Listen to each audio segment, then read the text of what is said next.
All right, my man, state your name and let them know you on Real Talk with Nick. What's going on, y'all? It's your boy L. We out here in Harlem. You already know Harlem World. All right, on Real Talk with Nick, man. Are you a Knicks fan, brother? I'm not a Knicks fan, but y'all know I ain't a Knicks fan, but y'all know I follow them. All right. I'm a New Yorker. Come on, man. So you ready to jump on that train, man?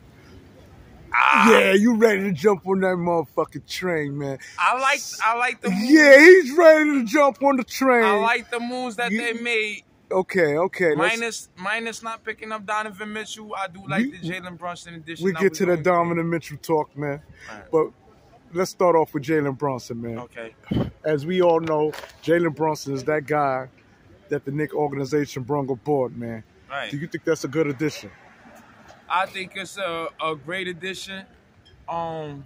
Because you look at this man's resume, I stated that before. You look at this man's resume, great playoff performer, and he's only getting better. I heard something about his father being a part of the coaching staff. Yeah, his father is an assistant coach, Rick Brunson. So it's like I feel like it's a different feel to it. It's like they're trying to give this man the keys to the organization and really take the ball away from this point forward Randle. I don't want to see point forward Randle no more. Point forward Randle. I don't want to see You can get to that too, but before we do, man, a little bit more on JB when we speak of that of Jalen Brunson, man. What is his upscale? His upscale, I would say I would say at the most he could be a all-star point guard, man. Yeah. They get this man the keys because it's like you look at Thibodeau's coaching, his coaching schemes. He's a point guard. He operates his team through his point guard. Mm-hmm. Like you look at Chicago, he operated through D Rose. So if he gives, I got a feeling he's going to put the ball. He's going to give him that ball, and we're going to see like a D Rose 2.0 with Brunson. Like, you think so? I think so. So Jalen Brunson give you that Derrick Rose 2.0 vibe. I want to say like as far as the athleticism, but as far as the excitement and him competing, showing up in the clutch is going to be reminiscent of Rose because that's what Thibodeau is going to expect from him, especially with the coaching scheme, the way they attack offensively. It's going to be it's going to be through the point guard. It's going to be definitely through Brunson, RJ, and Randle. That's going to be the trifecta for them. Okay. Should Knicks fans be worried about Jalen Brunson's size? A lot of critics say that he's too small when he come across guards like Drew Holiday. Right. Should that be a factor we have to worry about? No, it's not a concern because Jalen Brunson, he's one of those big body guards, man. This dude he's strong. They say he's undersized, and undersized it makes him a bad defender. That's not necessarily true. Cause you look at point guards we had in the past. You look at Mitch Robinson. This guy was like 5'10", 5'9", excellent defender. So it's like people I feel like he's underrated on that tip. They went against the #1 seeded Phoenix Suns. And Jalen Brunson did not back down. He was averaging 25 a game against the #1 seed. He was guarding Chris Paul. And a lot of people were saying oh, Chris Paul, the point guard. Chris Paul had one of his most efficient seasons. He shut Chris Paul down. In your eyes, that's what you're saying. So I didn't shut him down. I didn't see the series between Chris Paul and Jalen Brunson.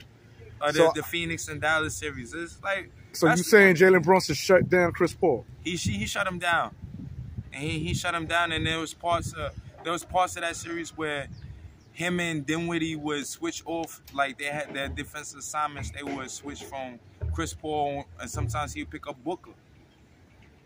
And there was times when he even had to guard on the small forward Bridges. Wow. Now, so he's versatile on defense. Okay. That's an underrated side of his game. Okay. Now, I actually came across a brother who said he's not impressed with Jalen Brunson as a point guard, man. He's not impressed. He said he's not impressed. What can you say to someone like that who says that he don't even see what the hype is? This is the guy who played behind Luka. Wow. I mean, he was the second wheel. Yeah. He was the Batman. He was the Robin to Luka's Batman. Some say, surprisingly, what has he done in Utah for us to have all this hype about him coming to New York? It's like, what has he done? It's like I told people, that's like his first years coming into the league. He went against the Clippers, healthy Kawhi Leonard, Paul George, Reggie Jackson, all these guys. He was going against these guys, and he's battle tested. The first time they went to 6 games. The year after that, they went 7 games. Then this year they go to the Western Conference Finals. So this guy keeps getting better every year. His field goal percentage is going up. His scoring is going up. Rebounds, assists, he's getting constantly better. He went against Donovan Mitchell, the guy. We was talking about how great All-Star Donovan Mitchell is. This guy gave Donovan Mitchell 40 points in back-to-back games without Luka. Okay. So it's like, yo, you got a borderline All-Star. You got a person that could drop anywhere from 20 to 40 points on any given night. And that's somebody that you want to get the ball to. Okay. That's why I'll sit there and say, yeah, but you got to put your faith in Jalen Brunson. Get that man the ball. Okay. All right. Moving right along, man. To that guy who you described as the point forward when we speak of that of Julius Randle. Right. Word is, I don't know if you heard, this man unfollowed the Knicks on social media. He demanded a trade. He recently. This is what I'm hearing, man. I'm hearing he demanded a trade and he's unfollowing the Knicks on social media platforms like Instagram and so forth like that. It could be a rumor, but let's just say it's not. Right. Do you feel that there's any future when we speak of that of Julius Randle gelling with the Knicks, man, and being that 4th seed player? I really do think that I really do think Julius Randle really balled out for New York. He had that year that when they made the 4th seed in the playoffs, Julius Randle had one of the most efficient seasons I've ever seen. Like only people I've seen that efficient, like people like LeBron and Jokic and stuff like that, legendary players. Julius Randle was an MVP candidate just 2 seasons ago. The dude was averaging 25 points and like close to 7 assists and 8 rebounds or whatever. Those is like dude was playing like LeBron. Dude was playing like that was the closest thing. And a lot of people always wonder what would happen if LeBron came to New York. Julius Randle gave us a glimpse of, you know what I'm saying? Watch it now. He gave us a glimpse of that year when he took when we lost to Atlanta. The reason why I could see Julius Randle wanting to leave New York is because he got ate up by the media. Because this was his first time going to the playoffs. He had the playoff jitters. That's what happened. It was his first time going to the playoffs. What you call that? I call it the playoff jitters. The playoff jitters. People, like, you know what I'm saying? He has never been in the playoffs before, so he underperformed. He went from averaging 25 in the regular season to going in the playoffs and averaging 15, shooting 35% from the field. So his numbers dropped. It was like you could tell he wasn't comfortable. He was nervous. Okay. He was being expected to carry these guys, and Atlanta just had that more veterans on their team, like as far as Gallinari and stuff like that. The Knicks were too young, and Randle was their leader. Randle wasn't experienced enough to lead them. No, he wasn't. Okay, all right. Moving right along, man. My boy, Canadian sensation. To now, we consider calling him Star J, that of R.J. Barrett. Okay, yeah. Talk to me about this kid, man. R.J. Barrett, man. I feel that this kid might have a chip on his shoulder. Matter of fact, ain't no might. I know he will. Each year, from the time he came into the league, man, this person has something to prove. He averaged 20 a game last season, I think so. Right? Absolutely. Talk to me, man. He was even in the talks of being traded when we speak of DM, Donovan and Mitchell. Do you think that's an insult? with everything that he contribute to the orange and blue, man? What I think is that I do think it was an insult to but from the Utah side, I can understand why they would have wanted to. They want some type of return from for a star like Donovan Mitchell. Like when you looking at the Knicks assets, Quentin Grimes, Emmanuel Quickly. They just re-signed Mitch, so Mitch couldn't have been included in the deal. So you look at the assets that they have, Obi. You know, I felt like throwing RJ in there would have made it a fair deal, and I wouldn't have minded if RJ was in there. I'm going to pretend like I ain't hear you say that because I want to continue. I want to continue this interview, man. Because if RJ was included in the deal, the Knicks would have had to give up less future draft picks, and they would have probably just threw RJ, Quentin Grimes in there, of two first round picks, and that could have been the end of the trade. My personal opinion, man, I think RJ, man, is a superstar, man. But I don't think he's no Donovan Mitchell. I think he's going to surpass Donovan Mitchell if he's not there already. He averaged 6 points less than Donovan Mitchell? Their numbers is not that far off from each other, man. As far as look at the stats. I say as far as looking at the stats, but I'm saying like because stats are deceiving. You know, I look at RJ plays better D than Donovan Mitchell. He does.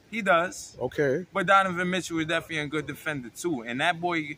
Donovan Mitchell could drop 40 on anybody, on any team in the league. I don't see RJ being that efficient of a scorer. Now that we have Jalen Brunson, I believe you're going to see that this season. I believe his points, when we speak of his average and concerning the points, it's going to go up at least 10 points, man. Man. I see that. My opinion, RJ, man, I'm rooting for you, baby. I'm putting it out there. I see this man having at least a 30-plus average game, man. Oh, okay. With Jalen Brunson. About at least a 25 to 30, but we have to, and this is what I'm saying. The season starting in about another 3 or 4 weeks, right? Right, preseason. Right. So we have to see what exactly this coaching, how exactly these lineups is going to mesh. Okay, and let me ask you this, brother, because I know you said you high on Donovan Mitchell and that you would trade RJ, right? Right. But what do you say, and these are facts, that the age 21, RJ Barrett broke records that LeBron James, Kevin Durant, and Kobe Bryant at 21. So my man's balling. He might not be on a winning team where everybody, gets to... Right. You understand what I'm saying? Exactly. He doesn't get the credit that he deserves because if he would have been winning, he would have, been an AllStar. He would have been AllStar consideration. So, no discredit to Donovan Mitchell, but do we really need him? No. The ship sailed. No sense of crying over spilled milk. But I felt like if there was a way that they could have kept RJ, because that was the first initial trade. The first initial trade was a request that didn't require RJ. They actually demanded future first round picks. And the reason why I really think the Knicks were reluctant to give away them future first round picks because everybody's talking about this 7'6" giant kid, Victor Wembanyama, this French kid. Everybody's talking about this guy, the 17-year-old French kid. They say he moves like Kevin Durant. This guy's a monster. I don't know if y'all seen this guy, Victor Wembanyama. He's the reason why the Knicks didn't trade for Donovan Mitchell. Everybody's holding on to their first round picks for next year, hoping that they can get this kid. Okay. All right, I got some homework to do as far as this kid you're talking about. So that's the reason why the Knicks didn't include their future first round picks because this French kid is coming into the league and everybody wants a slice of that pie. Okay. Especially with these new rules where the worst team no longer gets the first round pick, so everybody has to, everybody that's terrible to mediocre has a chance Okay. to get this kid. When I speak of Emmanuel quickly, man, Yeah. what can we expect from him this upcoming season? Oh, the bench. Oh, he's gonna be riding the bench this year. Jalen Brunson's gonna be playing big minutes, but I feel like he's a solid rotational piece. I feel like he definitely gonna get some solid minutes off the bench. Can he be the spare tire that might be needed if Tom Thibodeau overworks Jalen Brunson? Yeah, so like some might fear tactics. Right. But we speak of Tom Thibodeau coaching. Right. You say if Jalen Brunson's the 2.0 of Derrick Rose, we see what happened to Derrick Rose concerning the minutes. Oh, yeah. He was overworked. I think quickly he's even going to be even behind Rose in the chart because if Rose is healthy, Thibodeau's going to throw Rose on that court. So we might see quickly playing the 2. Ooh. You might see Emmanuel quickly playing the 2 this year. And how effective would that be in your eyes if he's playing the 2? I think it would be kind of decent. You know, I could see him averaging a 10 to 15 points off the bench. 6-man a year consideration. I throw him, Quentin Grimes, and Obi in that too. Because they got this guy Obi Toppin, man, and they drafted him so high, and they're not giving him the keys to the organization. Well, the word is that they might let Obi Toppin in there is gonna get more minutes. They giving the man more minutes. His role's gonna increase. This is gonna be the year that we see more treetop, right? And we see, you know, the fruitation that comes from the root of that tree, man. But this is when my confusion comes in because it's like you have borderline MVP AllStar Randle, and at point forward, he's dribbling down the court, and he's setting up everybody. I don't see how this game plan, the game plan for the Knicks has to change drastically for them. So you're not high on Obi increasing minutes? I'm not. I would like to see Obi and Randle lineup, a small ball starting lineup with them. Because since you got 2 big men that can stretch the floor, I do feel like that would be lethal offensively. But that defeats the purpose of signing Mitch to all that money. So we're talking about Mitch Robinson. Yeah. Yeah. Were you happy about the signing when we speak of his? I like it.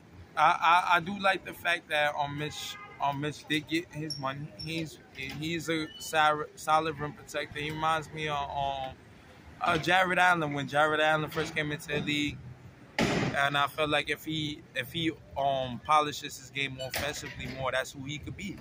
You know, Jared Allen was an All-Star last year, so that's who Mitch Robinson could be. You know, he's a lob threat, but I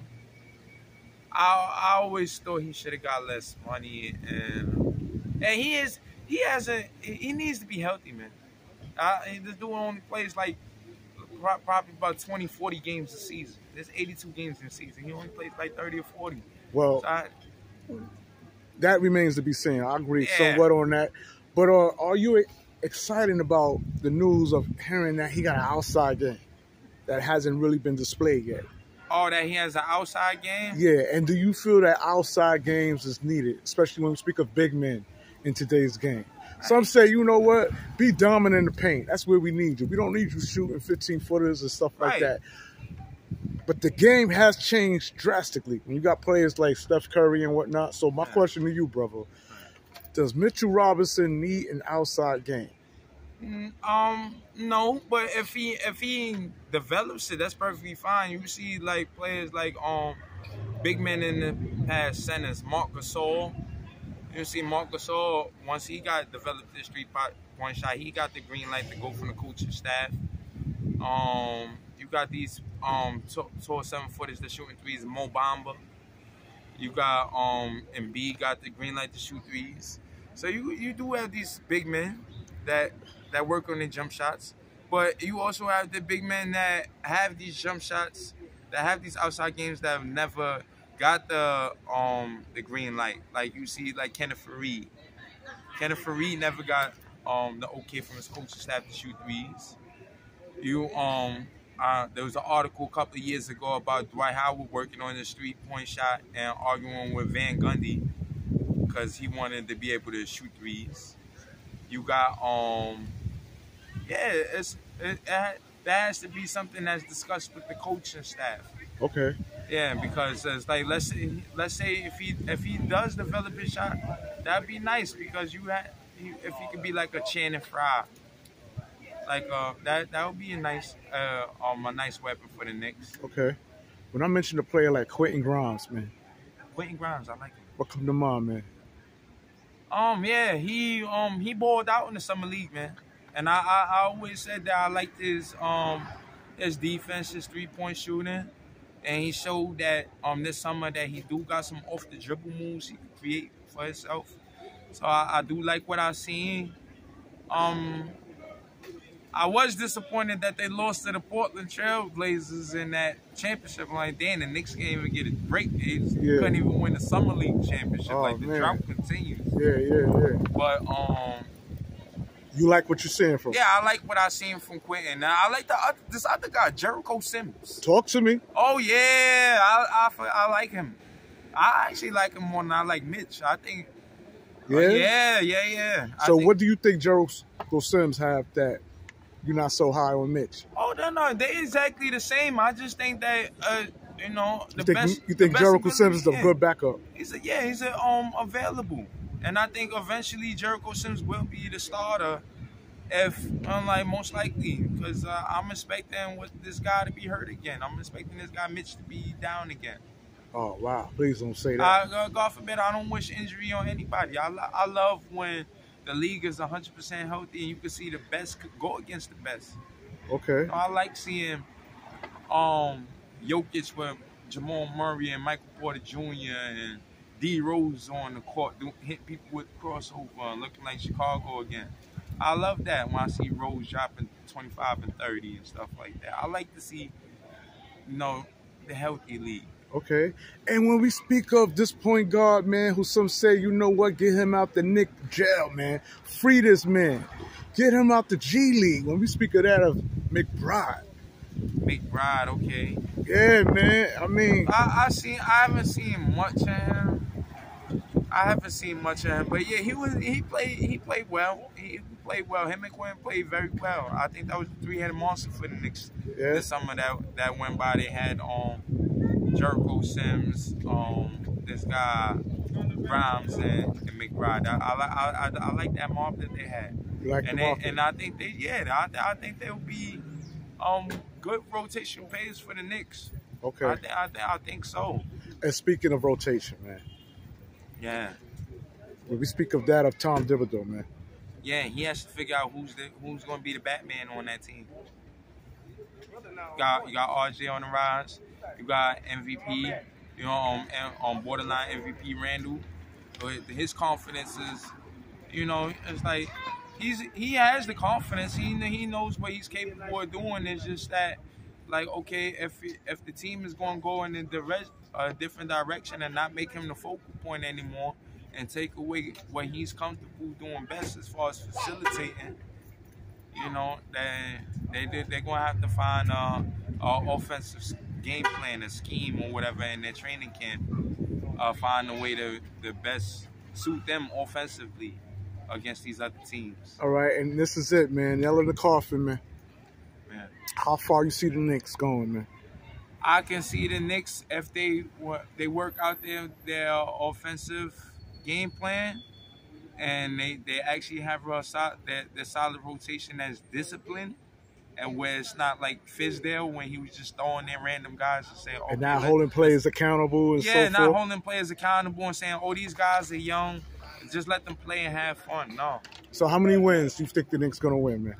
I think the Knicks will win, I'll say healthy 40 to 45. Healthy 40 to 45. I'll say they barely get in the playoff spots in their team. Barely? It's going to be a competitive season. Everybody's getting better, man. Oh, I'm forgetting you're not a Knicks fan as of yet. I'm not a Knicks fan. You're running behind the Knicks train. Yeah, okay. But you said 45 wins, man. I say 45 wins. The rest of the Eastern Conference made some moves this summer. You look at Boston, they added Malcolm Brogdon. You look at Atlanta, they added DeJounte Murray. You know, Miami's coming back strong.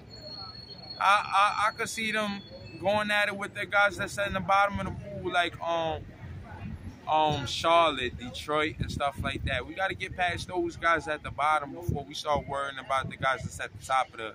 Let's win the games that we're supposed to win, and then once we beat like other teams like Miami, Boston, Milwaukee, then let that be the foundation. Let that be the confidence booster. All right, man. That's what it is, man. I want to thank you for coming on Real Talk with Nick, man. You always know. I always have a pleasure, man. It's a beautiful thing, man. All right, man. Talk to y'all. And we out. Much love.